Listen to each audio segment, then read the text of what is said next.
umfihlakalo kamoya uthunywa uThixo umfihla. There's something ebomini bakho ekufuna kuyifunde nonke niyifunde today. Ufanele kuba musidonsa namuhla.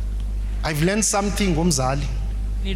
Ngoba umuntu kwamoya ufana njengomzali. I've learned something ngomzali. Ufana nomtali. Umzali uyakuzala.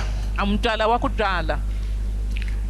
Ukhule uze umdlule ngeheight. Ukhula uza umhlula neku. Umdlule ngesuccess. Umhlula nekumelela. Umdlule ngeeducation. Umhlula education.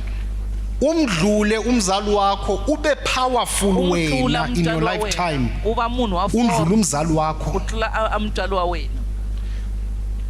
But ikhona into engayifunde especially spiritual ngomzali. Especially ningasidonsa kamntali. No matter how powerful you are. Ambiloko forte kufika. No matter ukuthi wena uyeka iheight umzali wakho angakazi waya kuzo ufundile umzali wakhe engafundanga. But there is something very special ngomzali.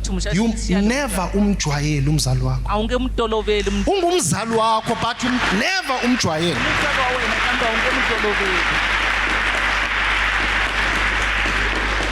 Yabo lento engitshela yona ispiritual ungacabanga ukuthi uyayazi awuyazi ispiritual lento.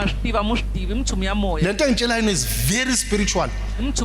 I have learned that kubhlungu because ngiyifunde abazali bengekho. Shabavisa kusamina nishidonsi namtala ngali khona. Ngoba uma bebe phambi kwami namhlanje angazi bengizobenzelani. Kodwa ngiyifunda lento bengekho. Nishidonsi nabangali khona. Umzali ungaze umjwayele. Umzali akajwayeleki. Angatoloveleki umntwana. No matter ukuzele umzali akajwayeleki. Never reach a stage where ukhipha amagama uthi umzali wami ngiyamazi awumazi umzali wakho. Umzali wakho will always surprise you, sometimes for the worst, sometimes for good.